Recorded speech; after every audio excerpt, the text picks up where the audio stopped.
Well, it's been a while. Maybe it has, or maybe it hasn't. But it is me, the angry anime fan, the semi-retired despair reviewer, although I mostly, yes, review Eden Zero nowadays. Happy New Year to everyone, and here's to hoping that this new year will be us kinder. If I'm gonna be selfish, I mostly just hope that it will be to me kinder. It's not gonna start anywhere positive, but you know what they say? You can only hit bottom, but then you only go up. So, enough self pity or anything else.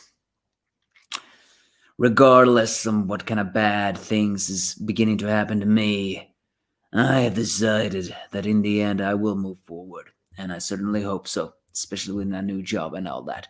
But you're not here to listen to something as pathetic as that. No, we are here to talk about Eden Zero Chapter 124. Actually, it was released some time ago, although I'm pretty sure that was early translation, because again, it was not supposed to release this early.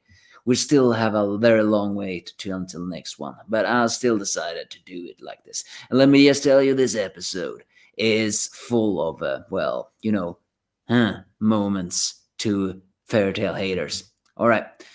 In this one, Justice and Elsie face off against each other.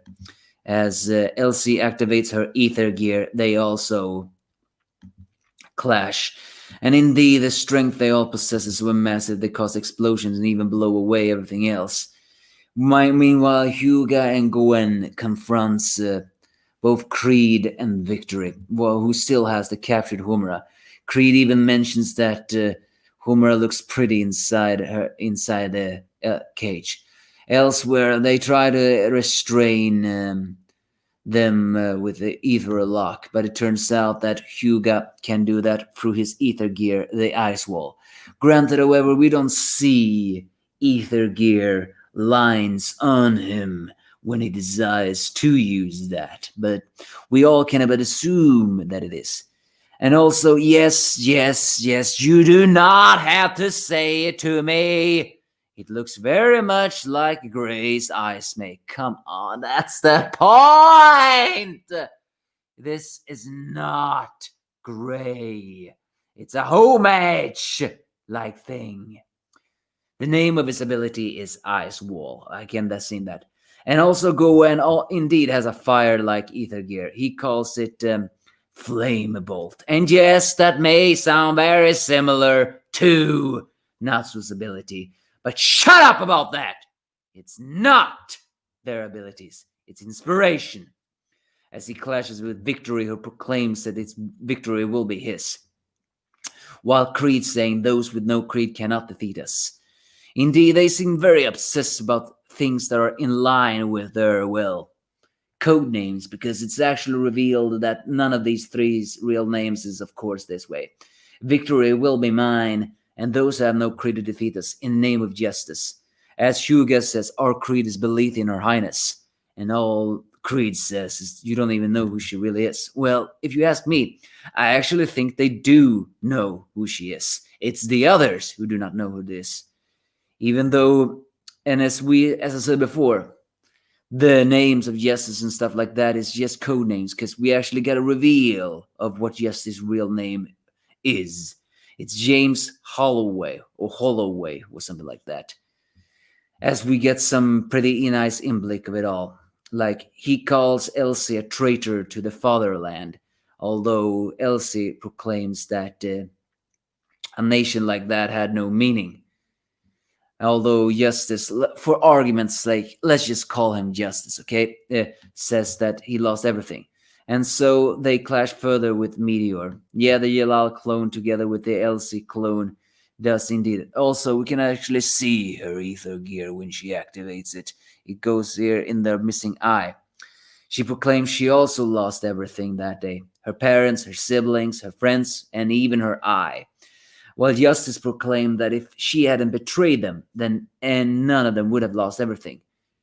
But Elsie is very adamant in saying that if she had not done anything, then they would have lost the entire Kaede cosmos, revealing that Both Justice and Elsie do not come from the Sakura cosmos. They come from the Kaede cosmos. I actually asked someone, what does Kaede means? Someone said it may mean maple, as in the autumn leaf or something else. Well, whoever cares over that. And, well, this is a very confusing chapter, so to speak. It's many words back and forth, making it very difficult to say exactly what is going on. But it's that fact that Justice calls it twisted logic, while Elsie proclaims that you don't have any real justice. If you have seen it, you would have seen how powerful the government was and what they were plotting. Of course, Justice proclaimed that if he had become king or whatever, in his justice, he would have made it a better nation. But Elsie said they were too young, so that's why she told the truth about the go and start a civil war. But she proclaims that the fact that it's Justice who is the one at fault because, well, not at fault, but the fact that he proclaims himself a being of pure justice when he's understanding anything. So what we can see from this is here, again, the biggest question a lot of people have been asking is this Elsie Ersa clone really good, or is she evil, or what hidden ever here? Oh, well, we should definitely not see Justice as someone as good, but that doesn't necessarily mean we should see Elsie as someone completely good either. In a way, this implies that the government of the Kaede Cosmos where they lived was up to something extremely shady that would have endangered everything. Elsie told something that to everything else, and that resulted in a civil war that destroyed the fatherland and everyone in it to it all. And that is what Justice blames Elsie for. But Elsie says that Justice is too mind with his own twisted sense of justice, that he is blaming Elsie when he actually should blame someone else from that. That's at least what she is saying. So it's more the fact that she's saying, I did what I had to do. It wasn't necessarily a good thing what she did, but what she did, if she didn't, it would have been worse. This shows that Elsie is it's kind of a character that proclaims that they need to do something, or otherwise nothing will happen. So what did she do? It's not exactly completely sure, but it implies that she is the reason a civil war was started. But if she didn't start the civil war, then then the Kaede Cosmos would have dead. As we see a brief flashback on when they were young, they were actually betrothed, and cute Elsie was very cute of it all, and Justice was very small. They were actually going to be married when they grew up, and even have a kiss of it all. But then it says that no, not yet, Prince James. As they stay face to face, Elsie just says that, don't you want to finish what they started? And Justice just grabs Elsie's shin and says it will endanger nothing. And they do indeed kiss, but they also stab each other at the same time, showing that no matter what, this is no love between them. But that kiss here is also a little bit of a slap in the face to a lot of people who are saying, oh yeah, it's another Elsie and Ersa situation. Granted, it may actually evolve into that in the future, but what I mean is we never really openly seen Ersa, and Jalal from Fairy Tale kiss, maybe. Yes, silhouetted scene. And the fact this was an openly kiss with a stab in each other's abominum was, well, I think that was Hiromashima's throwing like, gotcha, something like that. Of course, that shows that in the end they cannot really they cannot like each other. Although he proclaims it's a kiss wonderful to remember. I know it will endanger nothing, and I will kill you. Yes, it seems that will be our fate. So Justice hate. So I don't really know what Elsie completely did. The way she was a cute young princess, though, that was a very adorable scene. But it does imply that Justice blames Elsie for something that is not completely right, because he proclaims he would have changed it if it had happened, but he was too young, according to Ersa. El sorry, I can't believe I said that. Oh, now someone's gonna give me the grill for that. Elsie saying they were too young for that, and they couldn't change anything. Although Justice is saying he could. So it's in the end.